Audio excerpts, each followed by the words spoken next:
Okay, good afternoon everybody. Time now is nearly 7 o'clock. We're Occupy Democracy. Just waiting for the people to arrive. And of course we have here a legend, Maria, peace activist. She's actually been here. Well, she was here with Brian Hall and Democracy Village, and here she's back with the peace Picket. Peace Picket. Okay, yeah, and as you can see there. So Maria, okay, what did you think of the today's, well, the results?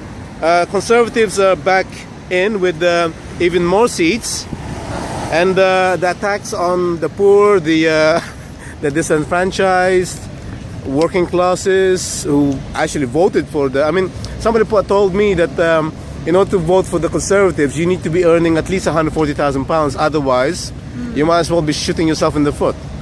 And well, and I like the saying that if you vote UKIP, it's like you're complaining about the smell and you decide to poop yourself to make it feel better, to make you feel better, which doesn't really help. But what do you think about the this whole thing about the Conservatives coming back with even more seats? But then the Lib Dems seems to have been punished. It's like they've been reduced.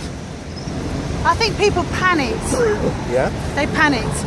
The papers the last few days, right across the board, and the Sun, Evening Standard. The five media billionaires who are just saying, you know, the usual, they want the Tories in. They was basically they scaremongered, or I think they spooked the people who hadn't quite decided which way to go. Yep. And they read those. If they read those papers, I think they were spooked, if you like, into making a decision. Because I read a few of them myself, and it was basically the rhetoric was that if you vote for Labour, they're not going to be responsible. There's going to be a meltdown. There's going to be chaos in the country. They're not going to be financially responsible. They're not going to be in control the way that the Conservatives are. And therefore we're just going to end up in a deeper situation and worse off in the country. So I think there was a last minute panic and people went to Conservative. I did read that 37% of the people didn't bother to vote this time. Actually, but they might have actually been Labour voters. Perhaps. I mean, with Labour they were actually quite, I don't know what the hell was wrong with them. It's like it kept being pointed out, 52% of Tory voters want to bring British Rail back. Bring back British Rail. That's 52% of Tory voters. Only the Green Party actually wanted to have to renationalise the railways. If the Labour Party said, yes, we're going to renationalise the railways, they would have gotten Tory voters instead of the other way around. And they wouldn't have lost voters to UKIP as well. And it is somewhat strange how many Conservative voters have been in areas in the Midlands and the North.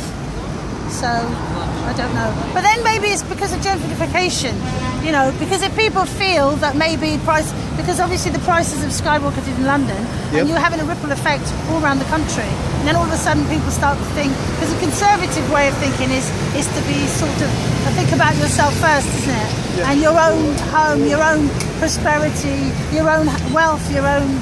And that's sort of contagious thinking, because people tend to jump on that bandwagon without realising. I suppose that was Thatcher. She sort of like no such in society. But then I always understood conservatism as in taking care of yourself and your community first.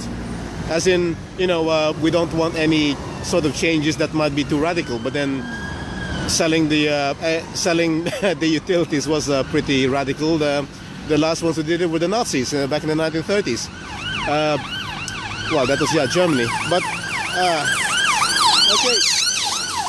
By the way, if you can see, there's a lot of I don't know, fencing at the moment. I don't know exactly what they think is going to happen. But no, it's victory in Europe.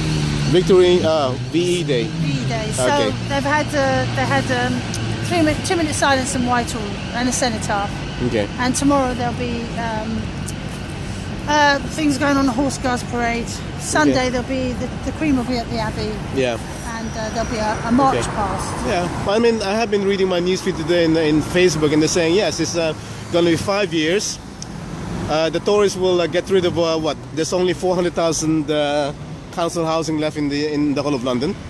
At the moment they're attacking 60 council estates, which is 160,000 flats. So they'll attack the other, well, all 400,000 now.